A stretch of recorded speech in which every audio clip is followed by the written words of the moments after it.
Welcome to Echo Forge, dark fantasy and sci-fi stories from the edges of forgotten worlds.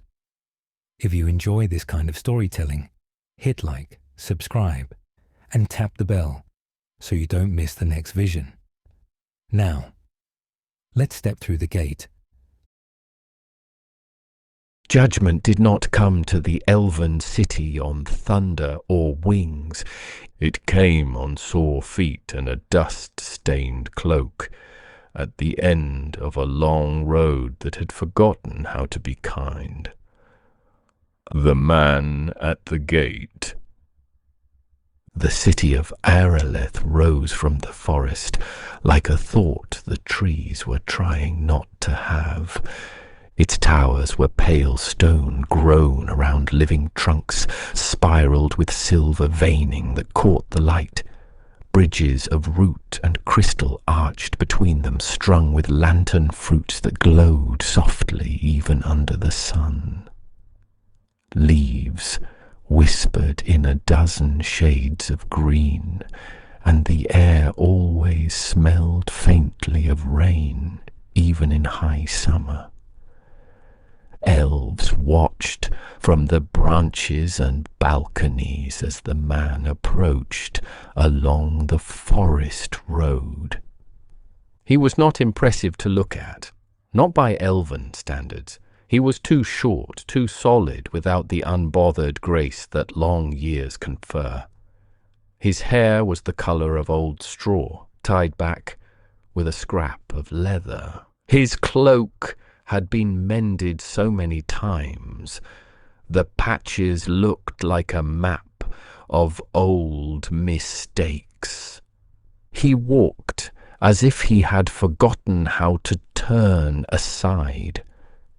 At the outer gate, carved from living wood, woven with silver and ward sigils, 2 sentries crossed their spears. "Halt!" said the elder of the two, voice carrying the polite sharpness reserved for strangers and small threats. "State your name and your business in Aeraleth." The man stopped just short of the spears. Up close, his face was the kind that cities forgot, weathered, unremarkable, with the lines of long days etched around his eyes. There was nothing grand upon him, no armour, no emblazoned shield, no travelling company. Just a pack, a cloak, and the weight of someone who had left many places behind. "My name is not your concern," he said, in the elves' tongue, but with the round, imperfect vowels of humans. "My business is with your king." The younger sentry snorted. "Our king does not grant audience to every wanderer who claims it," he said. "Kings are not tavern keepers to hear every tale." The man regarded him for a moment. His eyes were a faded grey, the colour of ash that had burned too hot to hold any ember. When he spoke again, his voice was mild. "I ask once," he said. "I do not ask twice.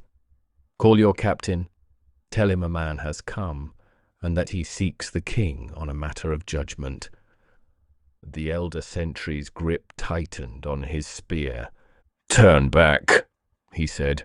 "Whatever grievance you carry, the city is not your court. Take it home, or to your own kings. We have no quarrel with your kind." The man's gaze shifted briefly past them, item to the city beyond the gate.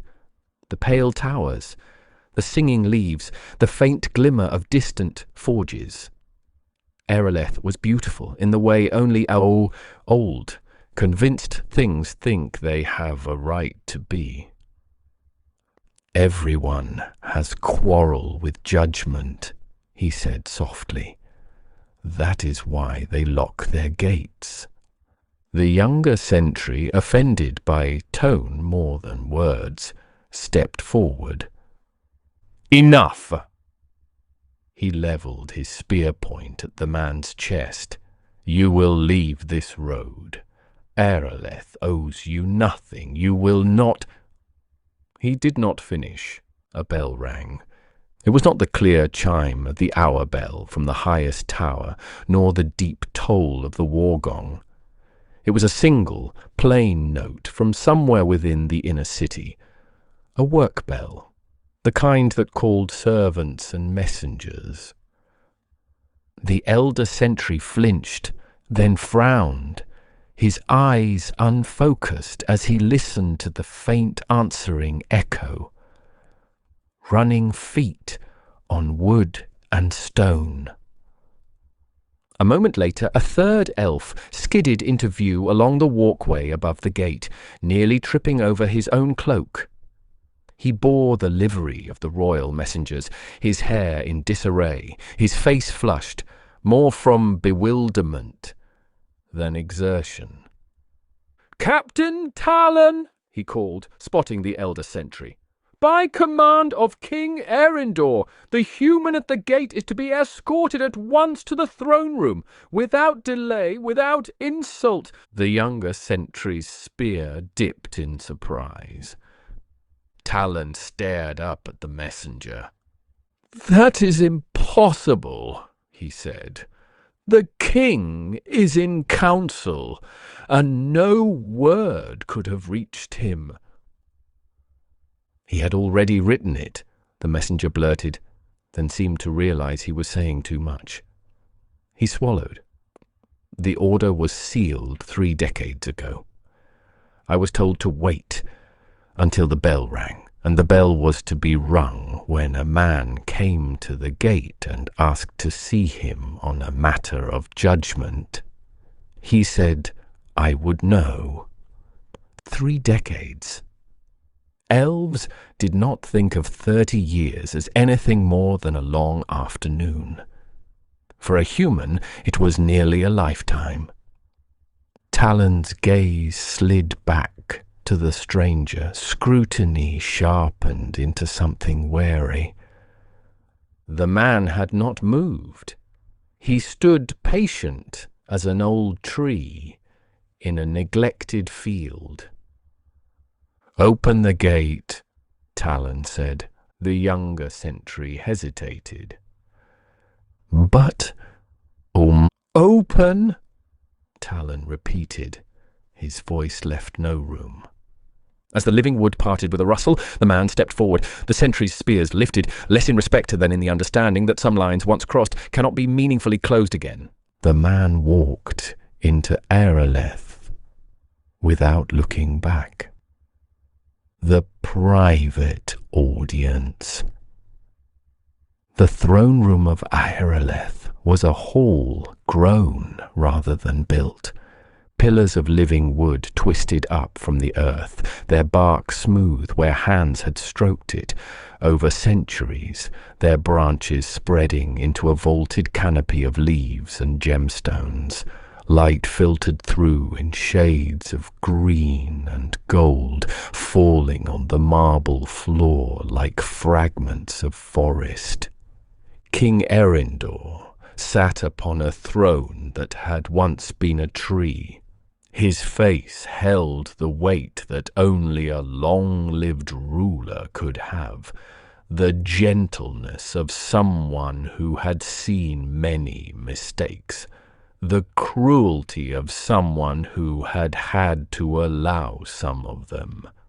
He dismissed his counsel with a gesture when the man was brought before him.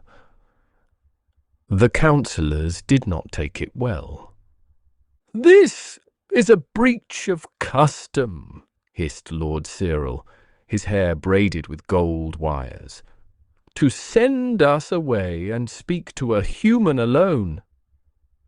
"You may sit in the antechamber," Erindor replied.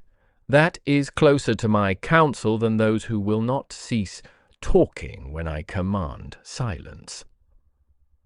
They subsided with ill grace, withdrawing through side doors like offended cats. When the hall quieted, only the king, The man and 2 ceremonial guards remained. Erendor raised a finger at the guards without taking his eyes off the stranger. "Out," he said. "Your Majesty," one began, scandalized, "to leave you unguarded with—" "Out."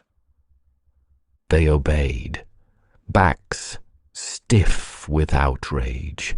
The great doors closed behind them with the sound of a final page turning. The man stood in the shaft of light that fell from the highest boughs, dust motes drifting around him. His cloak looked even more threadbare in this place of polish and polish's pretense. He bowed his head, neither deeply nor carelessly. "You expected me," he said. Erendor exhaled slowly. In a manner of speaking, his voice was low, musical. Age had roughened it only slightly. 30 years ago I dreamed of you." The man raised an eyebrow, very slightly. "In my dream," Erendor continued, "a stranger stood at my gates. The forest darkened around him. The leaves turned their faces away. You asked to see me on a matter of judgment, and I refused. In the dream, the gates stayed closed." His fingers curled around the arms of his throne. "And the roots of the city began to rot." The man said nothing. "When I woke," the king went on, "I went straight to the scribes and dictated the order you just heard. I do not ignore the same dream twice. Once is mistake. Twice is arrogance." He studied the man's face. "You have walked long," he noted. "Humans wear the road as plainly as rings." The man's lips twitched. "I have walked since before you dreamed me," he said, "and since after you woke, but I am here now. That is enough." He lifted his head. "The matter is simple. There is debt in this city, a balance that leans too far one way. I am sent where such things gather. I am—" He seemed to search for a word that was smaller than the truth. "An instrument." Erendor's gaze dropped to the calluses on the man's hands. "You are no courtier," he said. "No priest. An instrument of what?" "Judgment," the man said. "Wrath. When judgment is unmoved." The word hung in the air, like a bell still ringing. The king's fingers tightened. For a heartbeat, his ageless composure broke. He looked tired, truly tired, not merely worn by years. "I had hoped," he murmured, "that it would not come to us yet. We have done better than some." The man's head tilted. "You have," he allowed. "You have done worse than others. You have done as the long-lived do. You have learned which stories of your own cruelty to forget." A flicker of anger crossed Erendor's face, quickly swallowed. "You come into my hall and—" "You brought me into your hall," the man interrupted gently. "In your dream. With your hand. You knew my name before I set foot in your forest."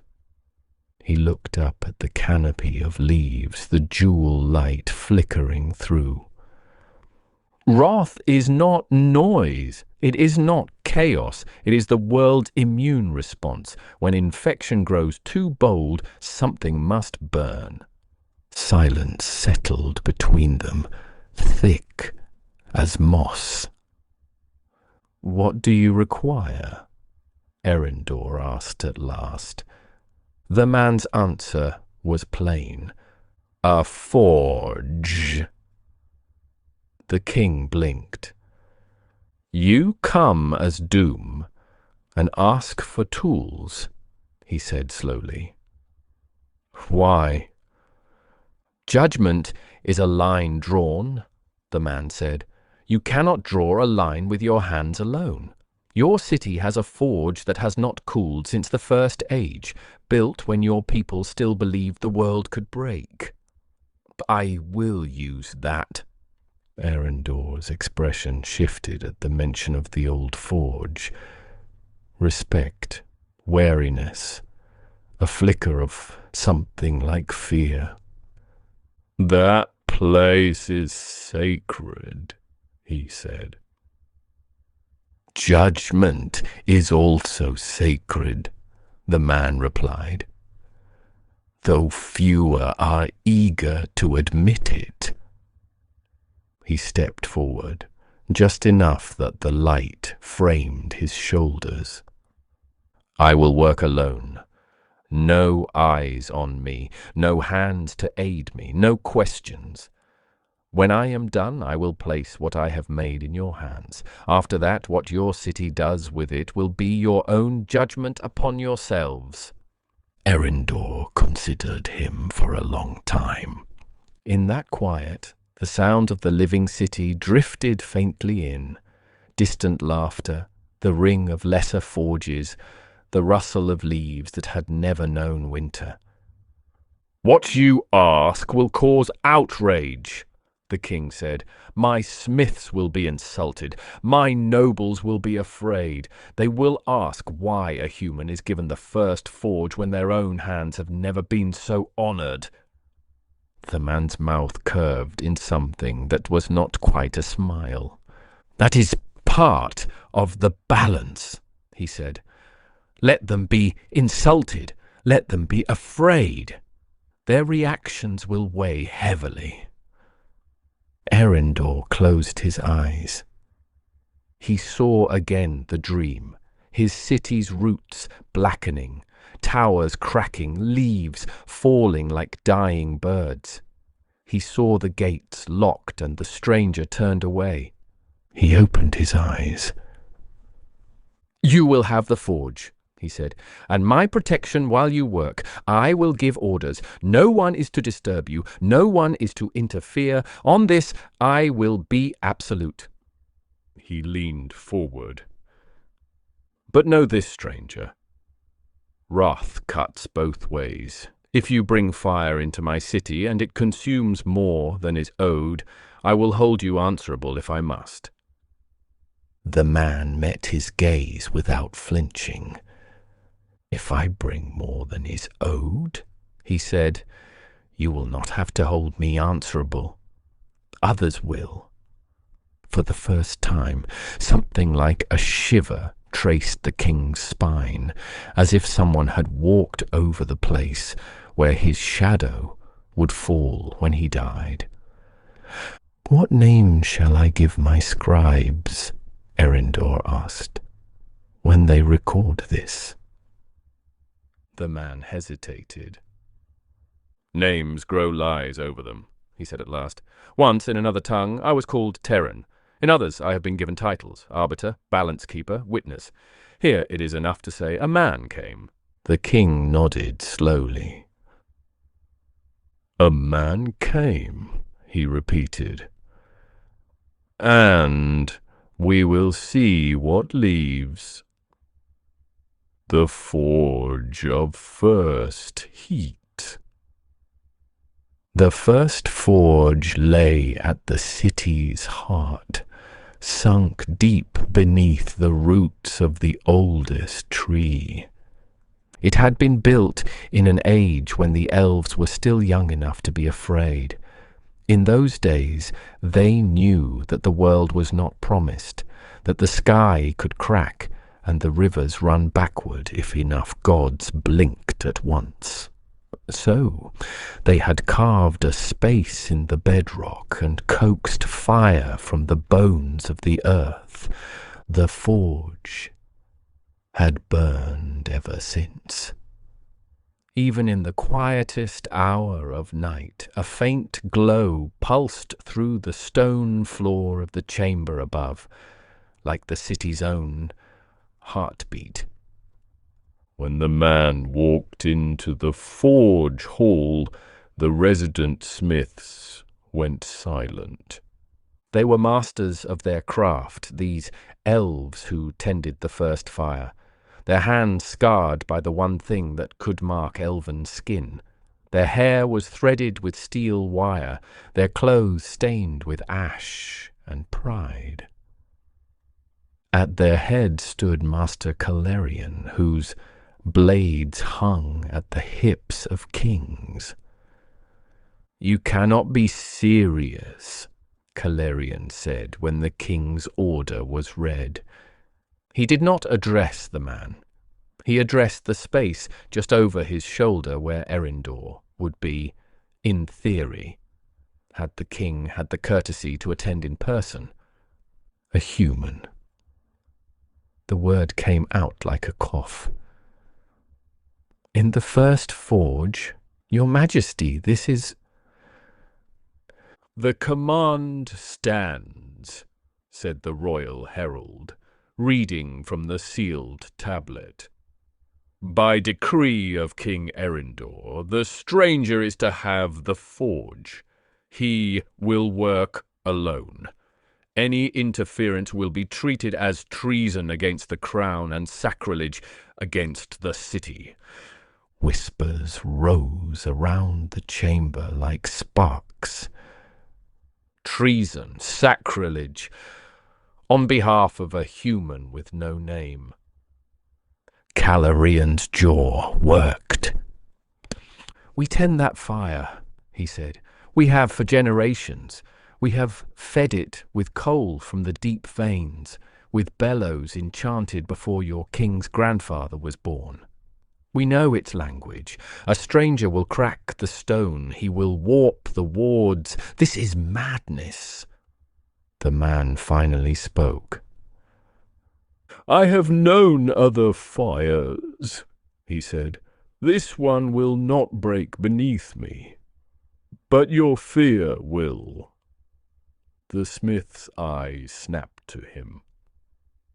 "You presume much, man," Calerian said coldly. "I observe much," the man replied. "Presumption is what you did when you decided you had the right to measure another race's worth by the length of their years."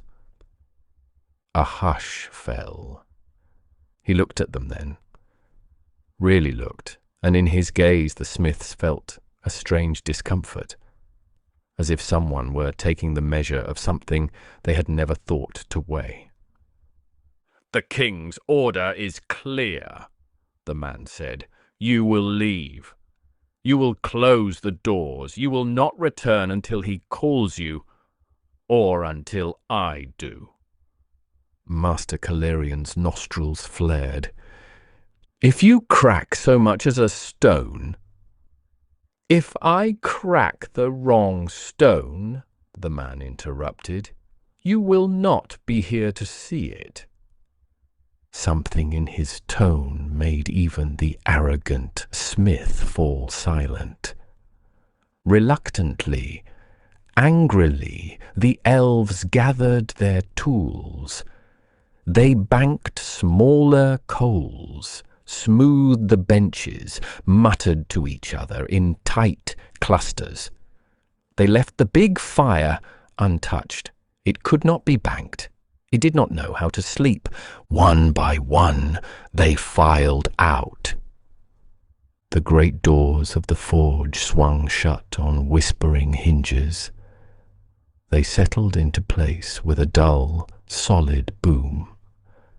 The man was alone. He walked forward until he stood before the mouth of the first fire. It was a wide stone throat in the centre of the chamber, rimmed in runes that pulsed faintly with heat. Flames licked within, not red or orange as mortal fires are, but a deep, living blue that shaded into white at the core. No smoke rose from it. It burned as if it were being fed by something that was not fuel. He bowed his head just slightly. "We are kin, you and I," he murmured. "We do not start on our own. We are sent. We keep burning long after those who lit us are gone." He unrolled the leather bundle he had carried over his shoulder. Inside were not tools in the usual sense, no hammer, no tongs, no files, only a single, slender bar of metal, dull and black, the length of his forearm. It looked like nothing. It looked like everything that had ever been overlooked. He held it up over the fire.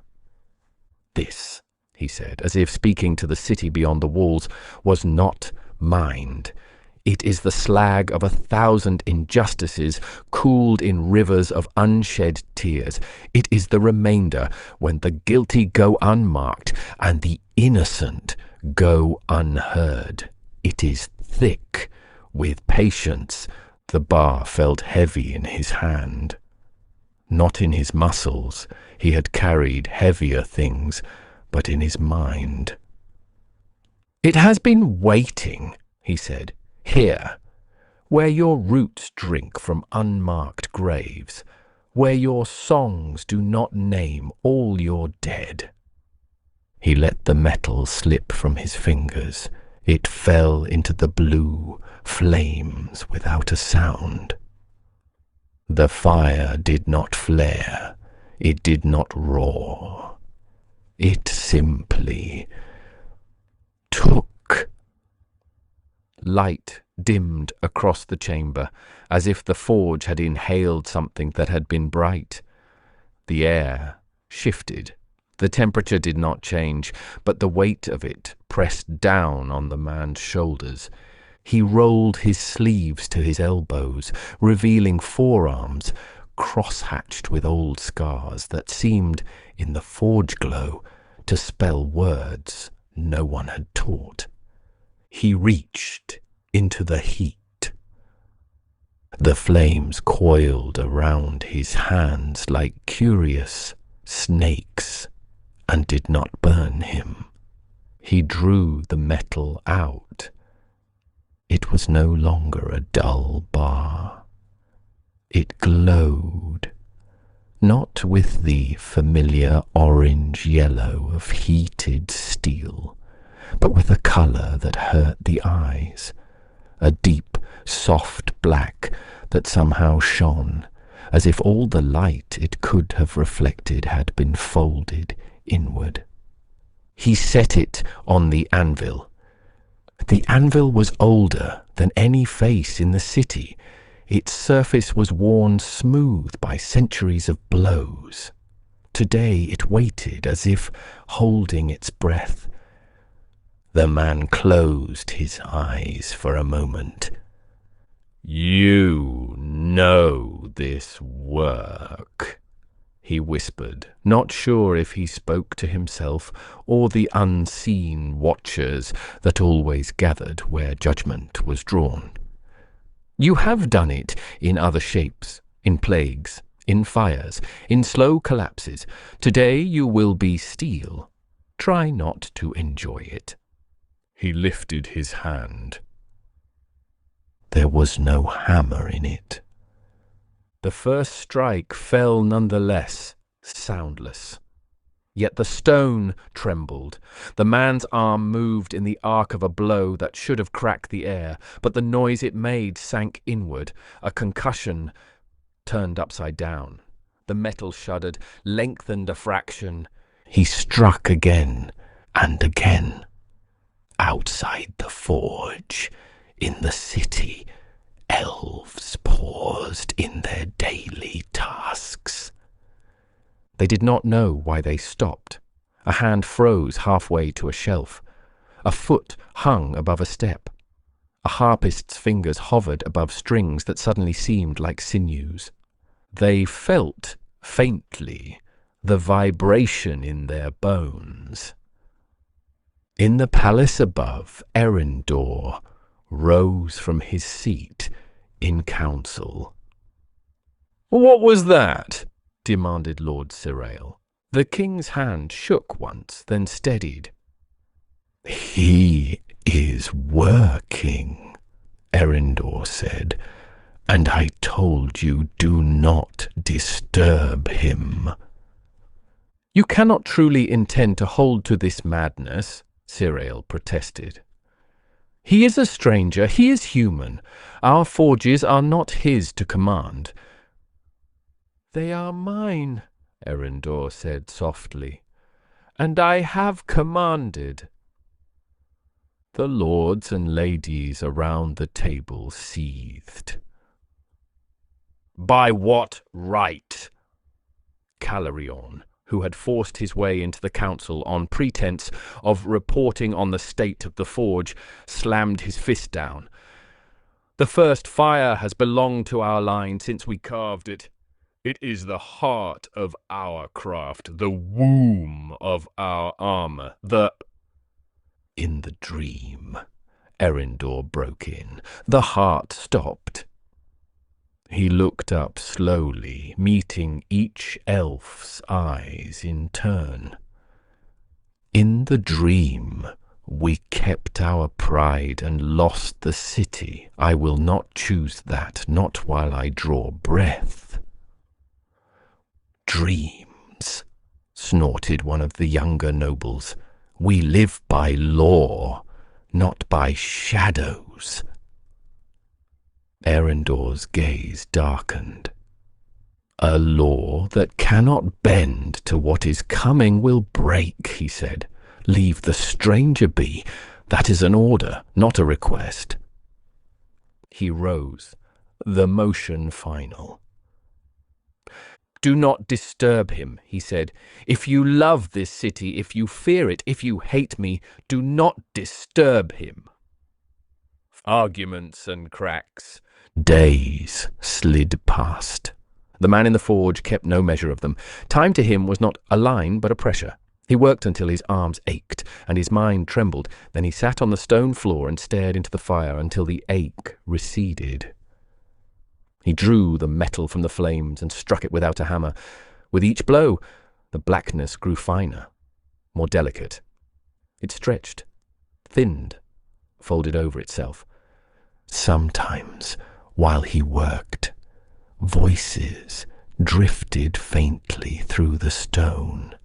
They were muffled, strained, as if wrapped in cloth, but the meanings leaked through.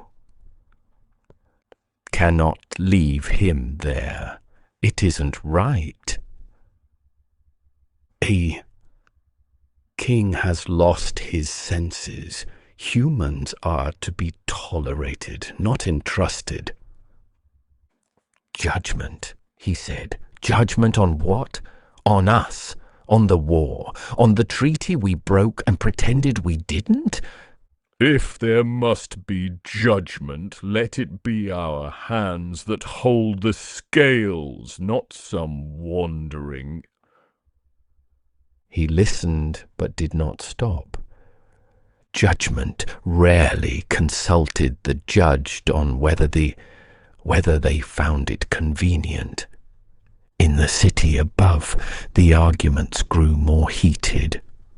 Petitions were drawn up and delivered to the palace. Demands to end the humiliation of the forges, to expel the human, to restore the order of things. Old grievances floated to the surface, dislodged by the sense that something was shifting under their feet. "We open our gates in mercy," snarled Lady Verial, who had once quietly arranged to starve out a human settlement encroaching on ancestral lands. We do not open our hearts. Mercy is given downward. This is crawling. At each complaint, Erendor gave the same answer. Do not disturb him. It became a refrain. At feasts, in whispered corners of gardens, in the high libraries where scholars muttered over ancient prophecies, the question burned. Why? Why had the king bowed to a human's request? Why had he invoked an old law, the law of unbidden guests, that forbade interference with those sent by higher powers? That law had not been spoken in an age. It had been written when gods still walked in bodies and villages, still remembered that refusing hospitality to a stranger might mean offending something older than hills. We do not even know if he is such a guest, fumed Lord Cyril. Your dream could have been indigestion. My dreams have teeth, Erendor said. They leave marks when I ignore them. He slept poorly. In the snatches of rest he stole, he saw flashes of the forge, the man's arms rising and falling in silent strikes, the metal lengthening, curving. He saw the city's towers as if from beneath, their roots dangling into darkness. Above all, he heard a single note, held and held and held until it became pain. On the 5th day, which might have been the 7th or the 10th, time around a wound becomes strange, 2 elves stood in an upper chamber looking down at the courtyard where the forge's vent smoked faintly.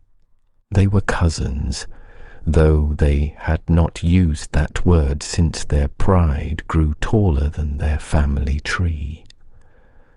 One was Kalar, captain of the Dawn Guard, whose spear had tasted human blood in a war that the official songs called unfortunate and never aggressive.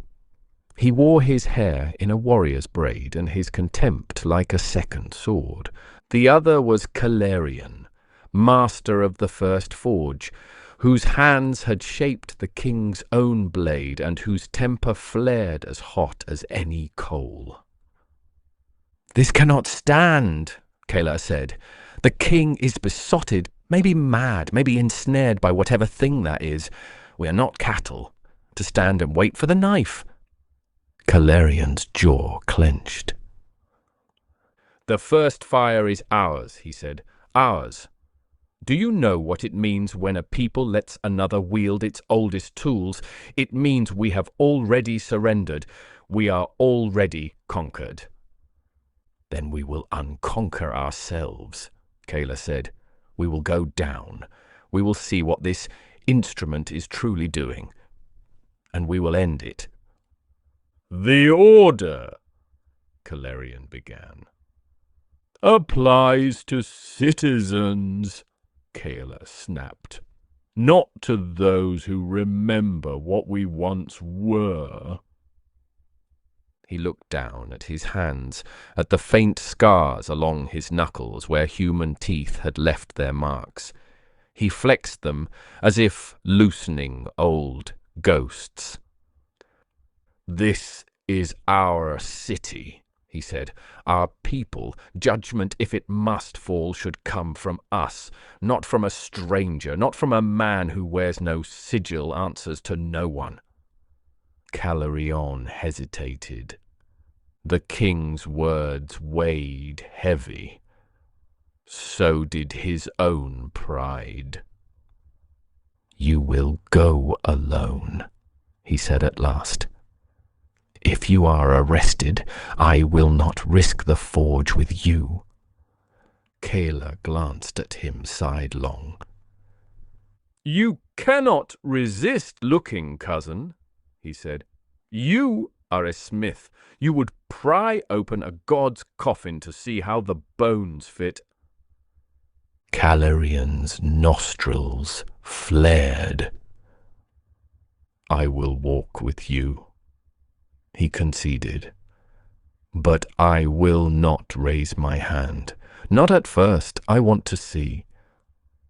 They did not ask for permission. They did not announce their intent. They descended the black blade of wrath.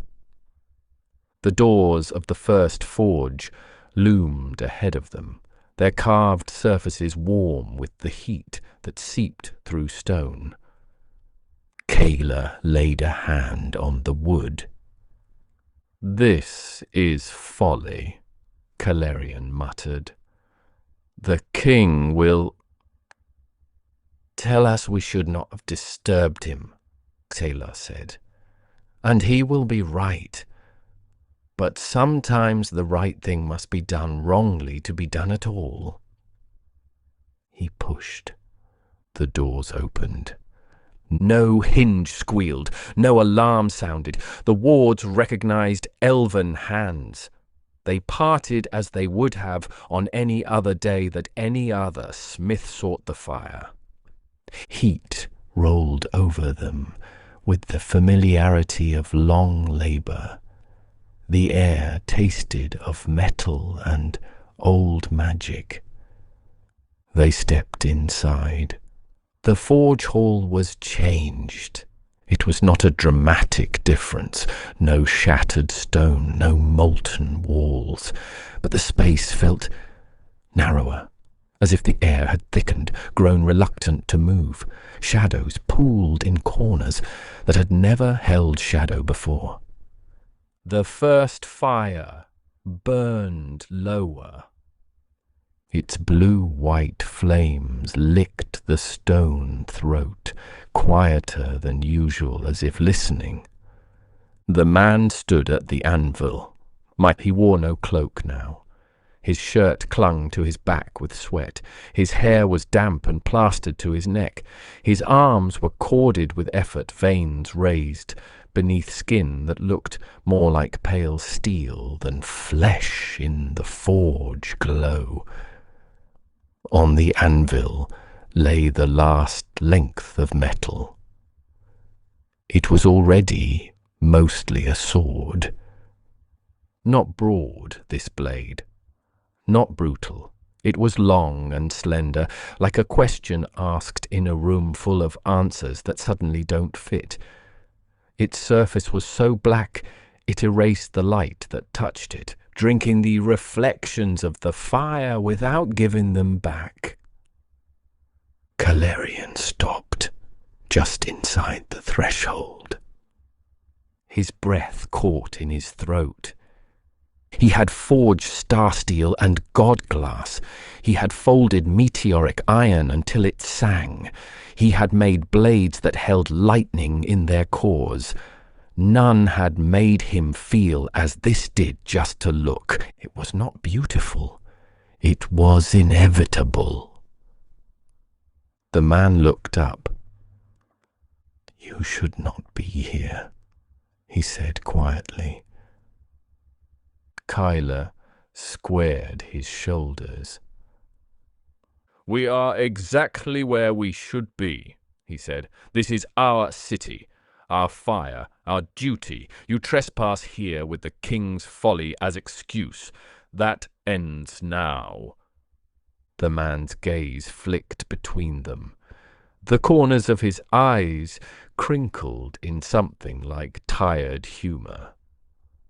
"You argue like boys caught in a lie," he said, loudly, as if volume can make wrong right. "We have done nothing wrong," Kayla snapped. "We have defended our borders, upheld our treaties." "Have you?" the man asked. He let his hand rest lightly on the unfinished hilt. "Tell me, Captain Kayla, when the human village at Thalen's Ford began to thrive, who led the raid that burned it?" Kayla's face went pale. "That was a skirmish," he said. They were trespassing on our lands, cutting our trees. They planted their fields where you had allowed them to, the man said. You moved the boundary stones in the night. When they protested, you named it rebellion. You killed all who could carry a seed and took the children to raise as your own. His voice did not rise. With each statement, it simply laid another stone on the scale. Calerian turned slowly toward his cousin. "Is this true?" he demanded. Kayla's mouth opened, closed. "It was war," he said, "and what do humans know of stewardship? They would have stripped the land in a generation. I did what was necessary for us." The man's gaze cooled. "For us," he repeated. "Those are always the worst words, in the mouths of those who think themselves better." He looked at Calerian. "And you," he said, "master of the forge. When human children in your care grew old enough to ask why their parents were gone, whose idea was it to rename them? To shave their hair? To forbid their tongue? To tell them they were elves now, and that to remember otherwise was shame?" Calerian flinched as if struck. "Their old lives were over," he said, defensive even as his voice shook. "We gave them new ones, better ones. They had no place in human lands anymore. We dash. Better," the man murmured. "For whom?" The flames behind him guttered. Kayla's hand went to his spear. "Who are you to come into our house and speak of such things?" he demanded. "Those decisions were ours, our laws, our right." The man's eyes did not glow. There was no dramatic change in his face, but something in the air shifted, as if the room had been tilted. "I am judgment," he said. The words fell flat and heavy, like stones dropped into a well.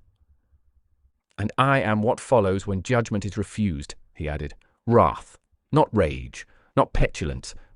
Wrath, the consequence that has waited politely and now has run out of patience." Calerian took an involuntary step back. "I did not come," the man continued, "to weigh you on your own scales. I came to forge a blade that remembers what you do not, and that cannot be turned aside by the pretty names you give your cruelties." He lifted his hand. This time, when the invisible hammer fell, Kayla heard it. The sound cracked through the hall like a thunderclap muted at the edges. The black metal shivered and lengthened, the last of its shapelessness fleeing. A fine edge grew along its spine, thinner than a breath. The man reached into the heat. His fingers closed around the hilt. He raised the blade. It did not shine. It did something worse. It erased. Viewed through it, the world lost its polish. The engraved runes on the forge wall faded, revealing the rough cuts beneath.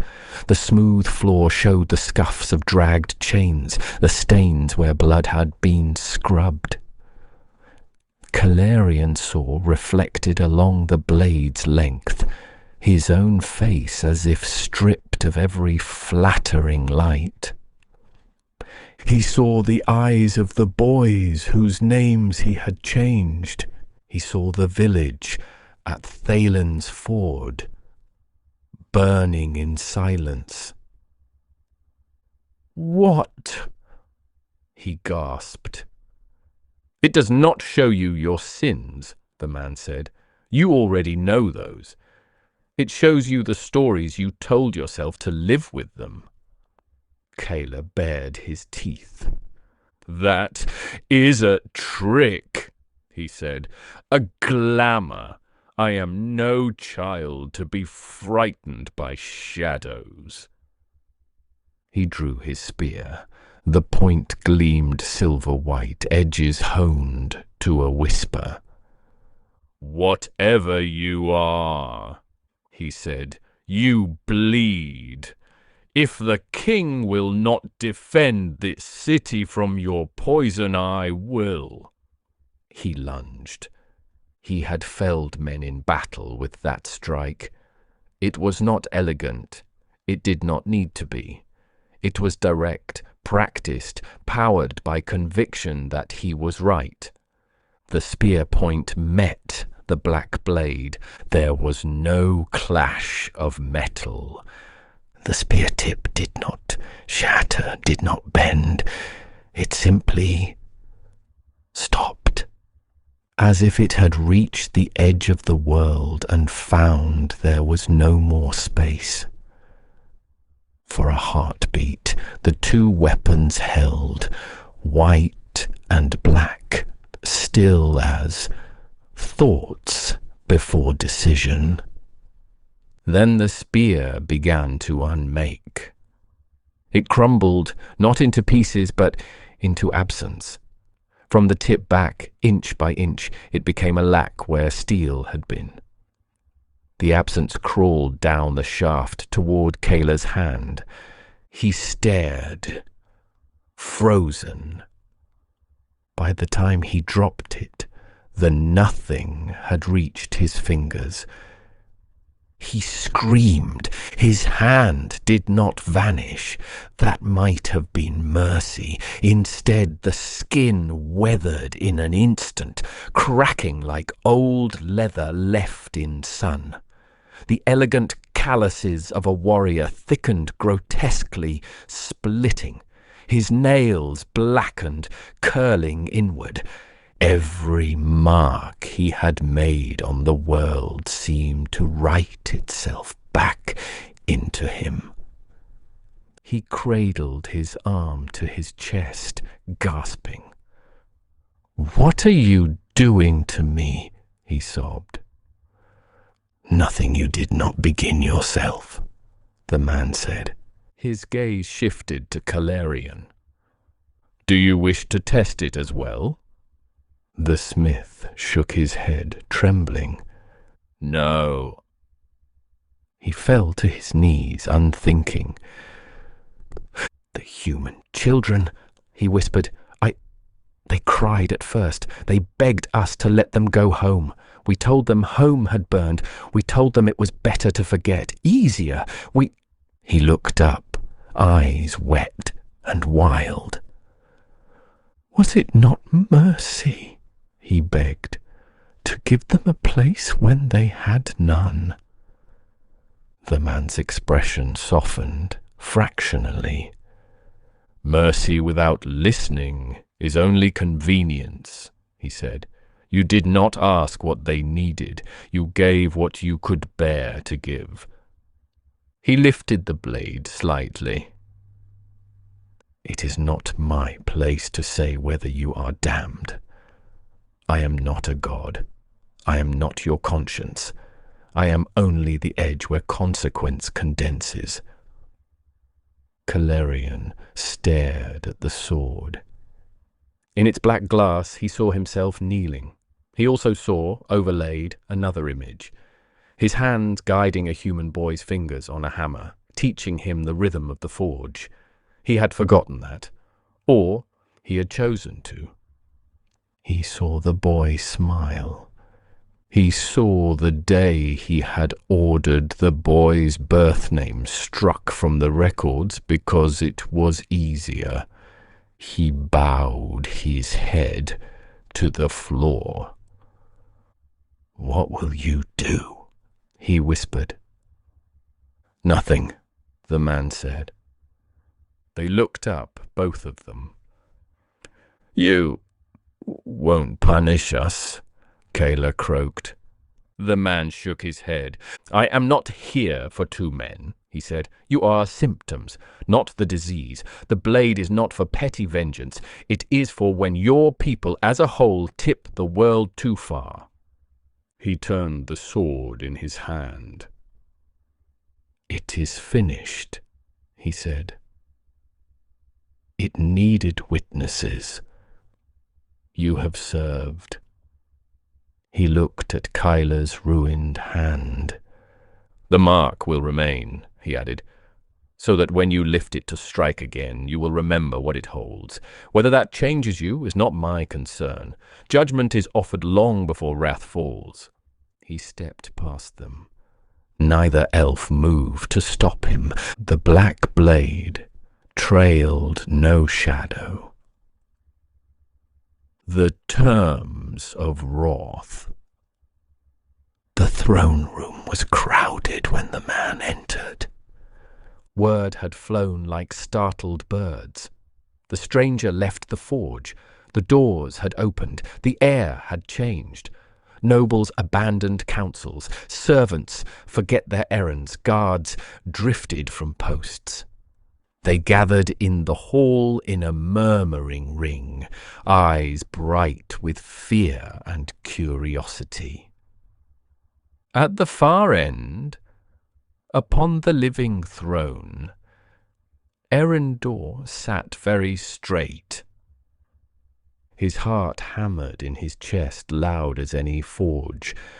When the man came to the foot of the dais, the hall fell into a silence so complete that the rustle of a single leaf outside could be heard.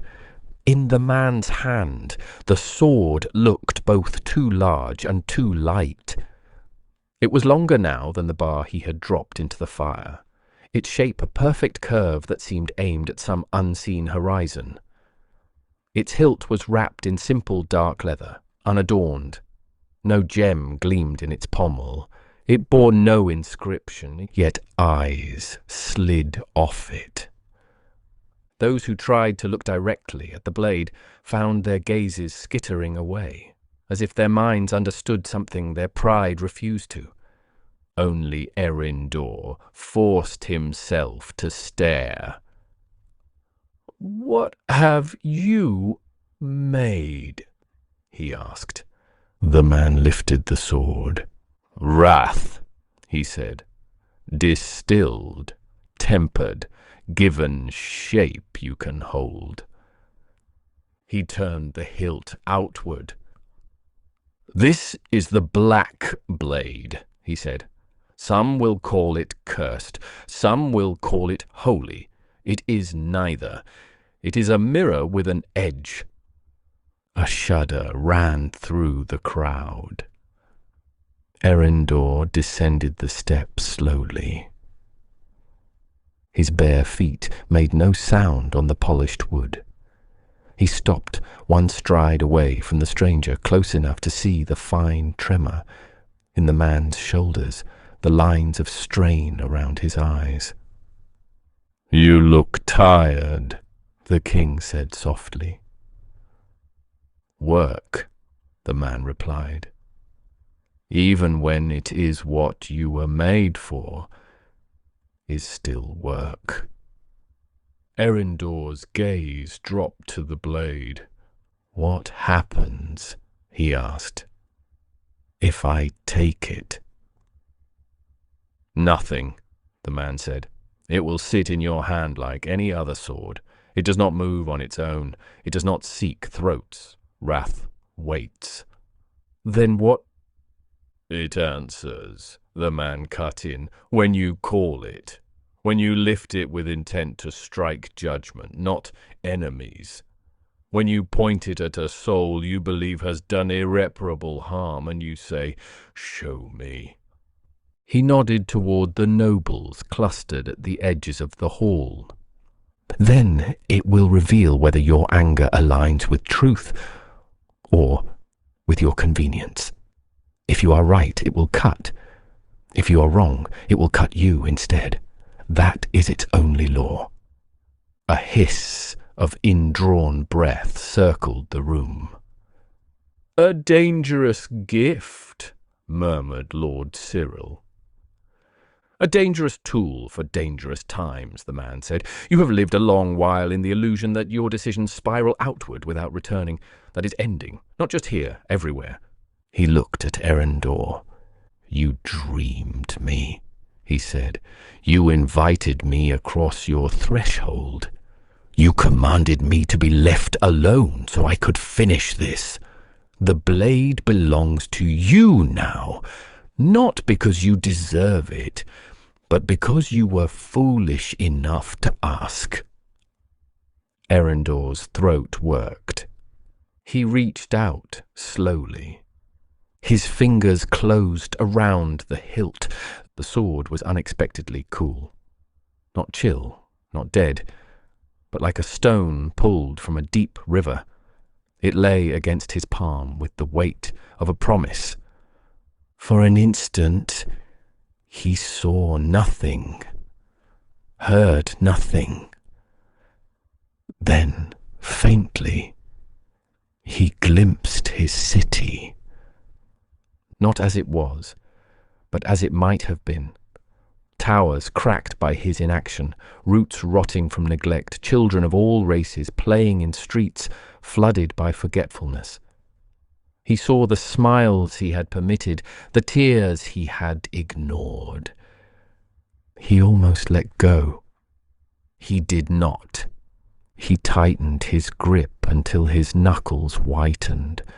The vision faded. The hall came back, full of eyes. What do you call it? He asked the stranger, grateful to put the focus on something other than his own shaking hands. The man considered. Names are nets, he said. Once you throw them, you catch only what fits. This should not be named lightly, but if you must, call it what it is. He glanced at the sword. The black blade of wrath, he said.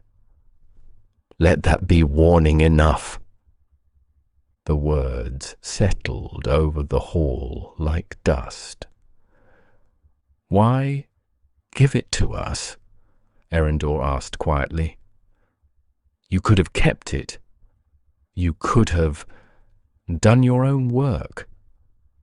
It is not mine to wield, the man said. He stepped back, away from the king and the sword, his hands now empty. I am the hammer, not the hand that decides where to strike. Wrath that answers only to itself becomes something else. I have seen what that makes. His face flickered with memory. Of other cities, perhaps, other kings, other blades that had cut too far. You will be tempted, he said, louder now, addressing the hall as much as the throne, to put this blade above your law, to say, the sword has judged. Who are we to question? If you do that, you will have learned nothing. The blade does not absolve you of the responsibility to think. He looked at Erendor again, eyes old in a way that made the king's centuries feel like youth. Use it sparingly, he said. Use it last. Use it on yourselves before you use it on those who wrong you. If you cannot do that, lock it away and pray no one finds the key. Is there no other way? Erendor asked, almost pleading despite himself. No gentler instrument? No slower balance? The man's gaze softened. There are always other ways, he said. Mercy, patience, listening, restitution. You had many chances to choose them. This blade exists because you did not. Because more often than not you chose comfort over change. He shrugged. This is not punishment, he said. It is a tool to survive your own habits. Whether you do is still your choice. Silence.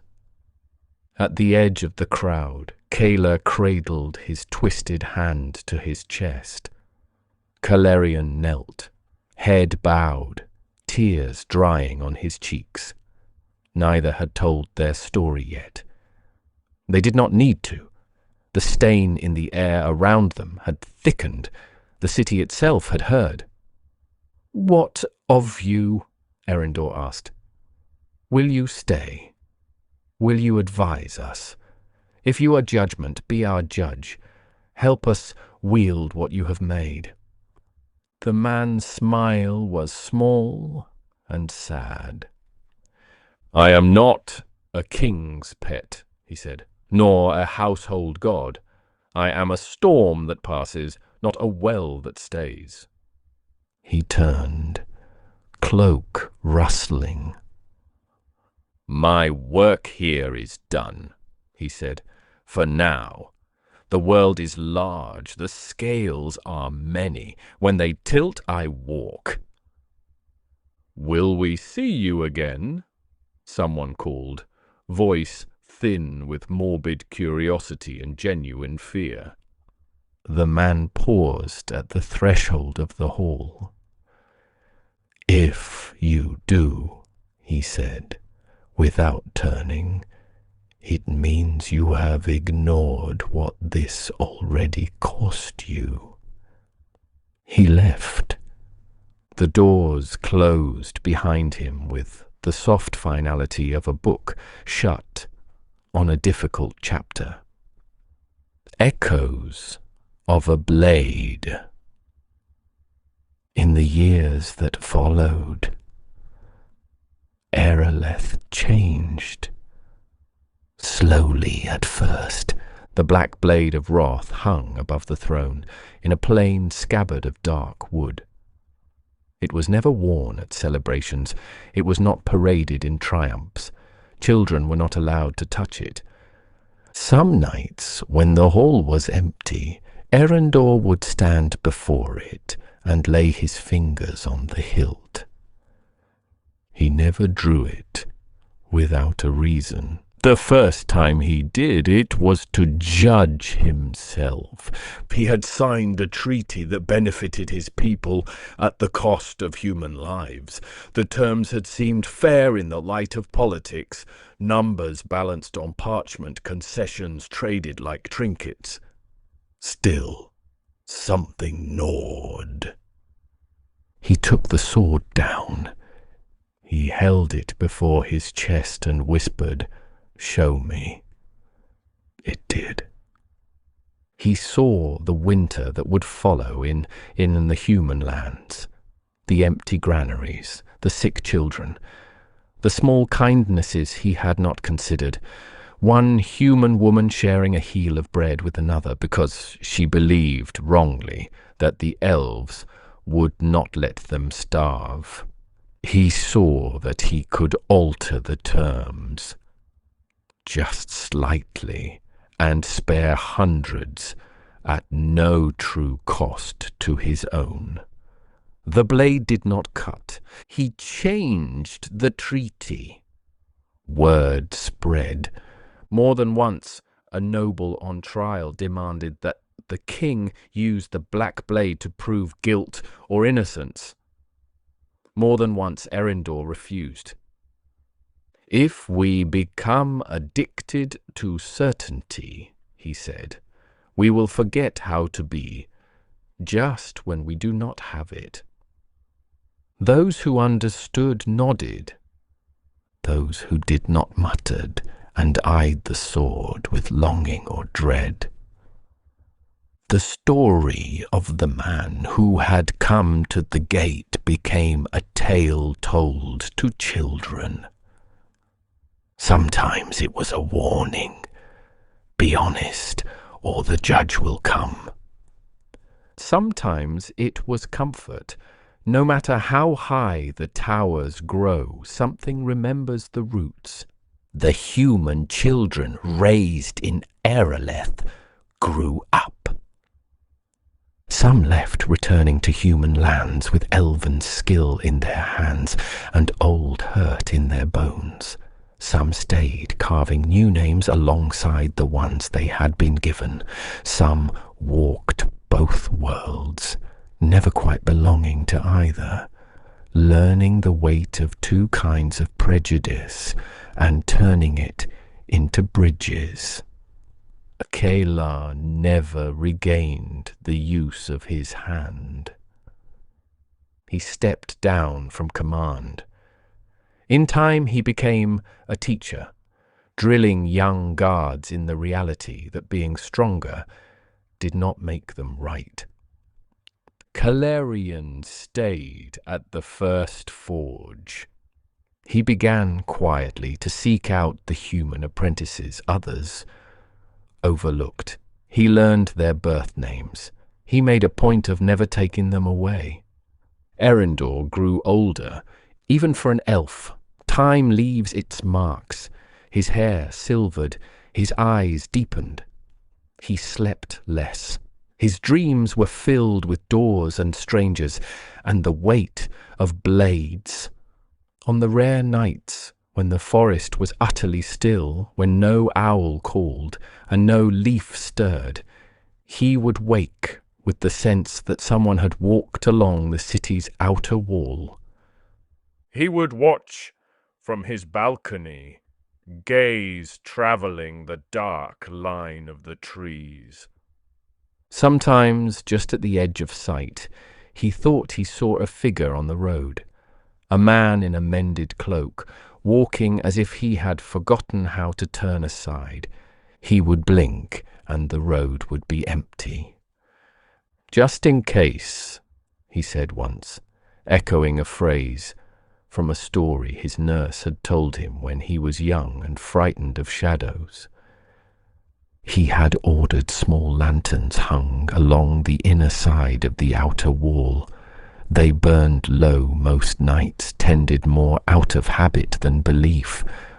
Far away in another country, in a crypt beneath a nameless village, a man who had once been Ser Alen sat at the edge of a pit and held chains only he could feel. He did not know that in a city of trees and stone another kind of judgment had been forged.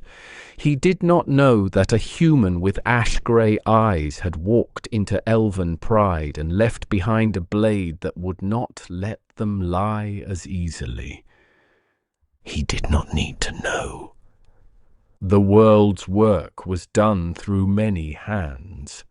Some held chains, some held swords, some held nothing at all, and still their refusal to forget changed the shape of things. In time, the story of the Black Blade of Wrath became one more tale among many. Parents used it to frighten their children into good behavior. Poets used it as a metaphor for love's harsh truths. Smiths, human and elf, argued late into the night over whether such a thing could truly exist.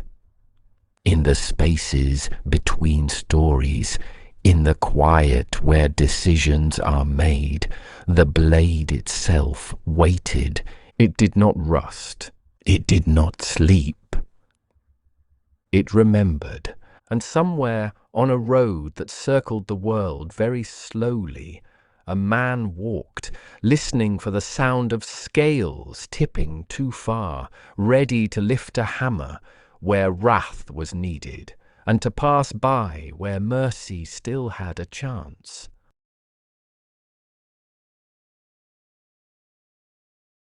Thanks for watching Echo Forge. If this story resonated with you, leave a comment, hit like, and subscribe so the next tale finds you. Share this with someone who loves dark fantasy or twisted sci-fi, and I'll see you in the next world.